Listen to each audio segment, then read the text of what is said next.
Okay, guys, listen in. Today you have a travel agent presentation. So here you go. Here's your instruction sheet on what we're doing, and I'm going to talk to you about it because this is not the first one. No, it is the first one. This is not the last one that you're going to be doing for this year, okay? Because now that we're very, very close to finishing, we're not going to be able to go into taking notes and getting down to the details of every continent. And I do want to give you the opportunity to get into continents like Africa, to get into Australia, and different things like that, because those are areas that we haven't studied a lot in history either, okay? So pay close attention to your travel agent requirements today. So I'm sure you know what a travel agent is, but if you don't, if you're like Michelle's no, not really been paying attention to those kinds of things. Okay, a travel agent is someone that is either independent or is part of a business where they will help you plan your trip to a place that you've never gone before. So obviously, you can plan your own trip somewhere. If you decide, okay, you guys are going to Europe, you can get your plane tickets, you can get your hotel, you can get your tour of wherever, and you can plan it yourself.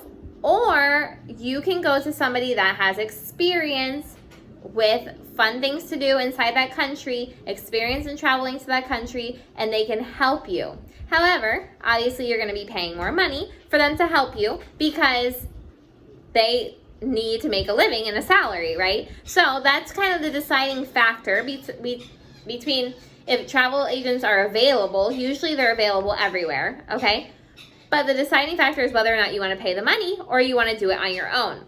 A lot of times, maybe, like, let's say that you have a friend that lives in Europe, then they can tell you what's fun to do and what's fun not to do, okay? My family's coming to Roatan. I'm going to be their travel agent, right? I'm going to tell them what plane tickets to get. I made their hotel reservations.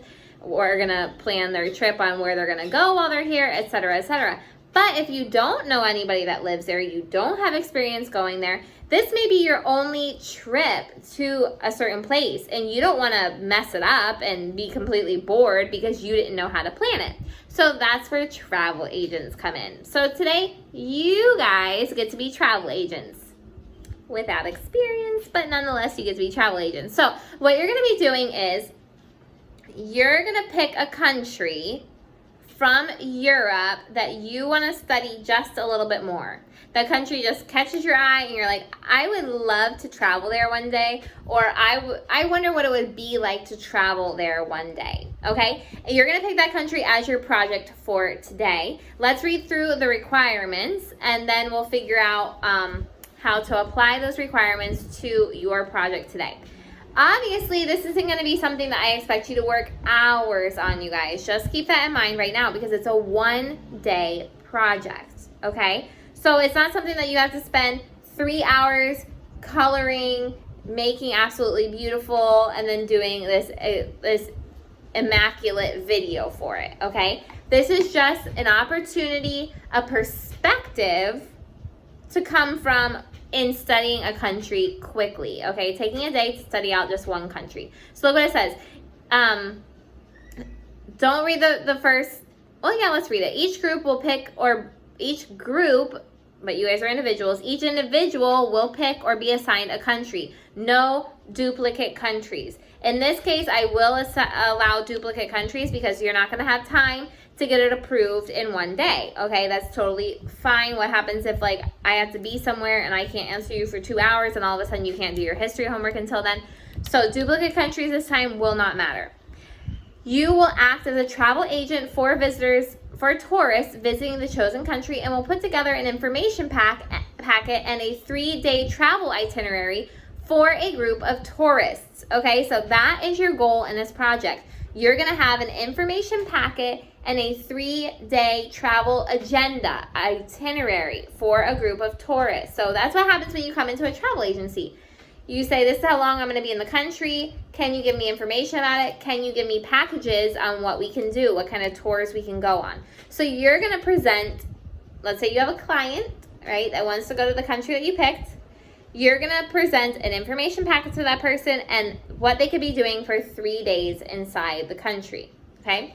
The packet can take any form your group chooses, but posters, pamphlets, which are brochures, and booklets have been the formats most used amongst past students. So like I said, don't make this an art project that's going to take forever. But you have the liberty to have a lot of fun with it, okay? I am not going to require color this time. But whatever you do, there does need to be a little bit of design. So if you decide to do a poster, you at least need to have the name of the country big and some kind of symbol to represent that country. If you decide to do a book, again, you need a portada, you need a title page, the name of the country, and some kind of picture or symbol to represent the country, whether it's the flag, whether it's a certain landmark, whether it's a certain mountain or something like that. If it's a brochure, same thing, okay? That's all the art I'm going to require from you. If you decide to do just an 8.5 by 11 sheet of paper, again, same thing. There has to be a title of the country, it has to be a symbol, and then the rest of it's just information. I'm fine with that, okay? You're going to be giving information about the country and 3-day agenda. So look what it says. As a travel agent, you must provide the following information to potential tourists. And these are all the things that you need to say. What is the name of the country and where in the world is it located? That means what continent, by what other countries, what region of the continent, different things like that. What is the climate of the country? Number 3, what is the general topography or landforms? That means is it very mountainous? Is it very much a desert? Different things like that. And look, because the tourists need to know, and you need to mention in your presentation, well, the tourists need to bring good sneakers because the country is walkable. Or should they look into renting bikes? Is it mountainous? Is it at such a high altitude that they might feel short of breath? Does the topography vary? Okay, is it some mountainous, some desert, some forest, some cold, some hot, some very rainy? Make sure you bring an umbrella. Different things like that for the climate, okay? You don't need to write down all of that because some of it can be for what you're going to present, which I'm going to talk about at the very end, because there is a verbal part of this. As if somebody were sitting there talking to you about hiring you to plan this trip. Number 4, what are some of the main things to do? Like in America, you would go to Times Square or Disney or Grand Canyon or whitewater rafting, Legoland, Smoky Mountains, etc. Minimum 5 things to do with an image of each and an explanation of each. I'm not going to require an image this time because it's a one-day project.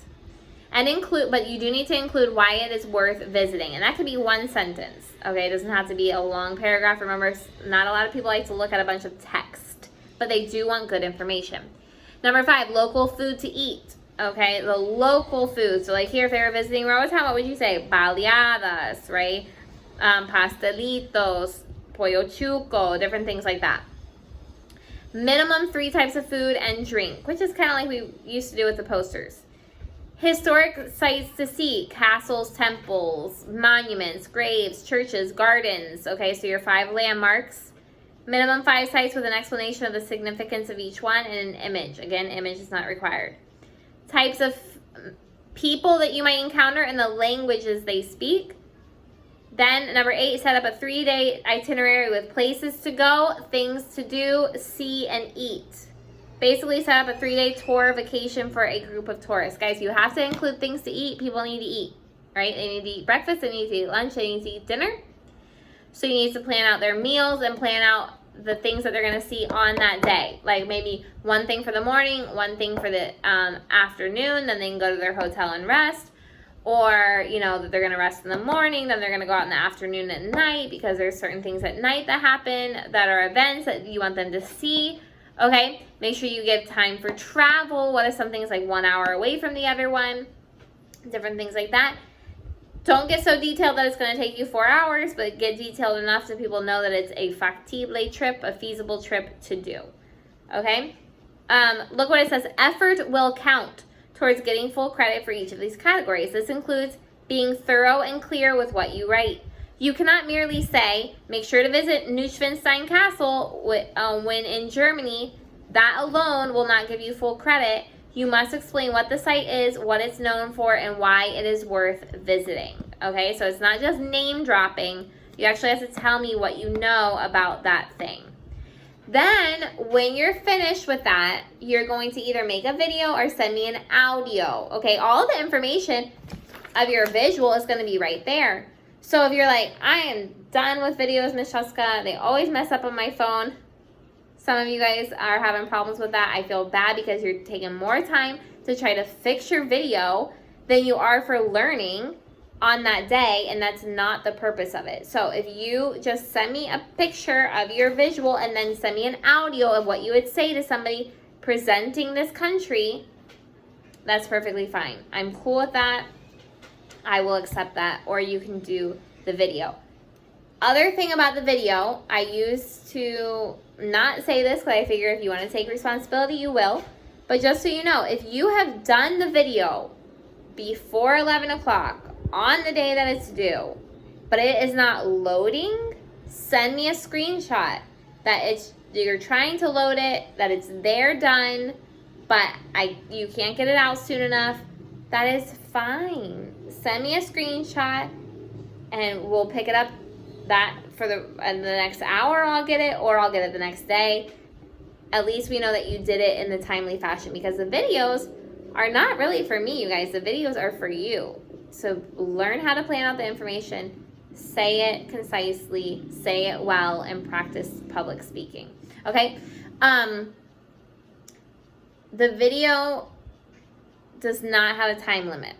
You can make yourself have a time limit. I'm not going to be mad if your video is, I would say minimum 3 minutes. Okay, audio minimum 3 minutes. I'm not going to be mad if it's 15 if you get excited about the country. Okay, I want to give you guys some flexibility in this project to have fun about learning about a different country and the continents that we're going to be visiting for the next 4 weeks. Okay, because it's not like you have a history class every day.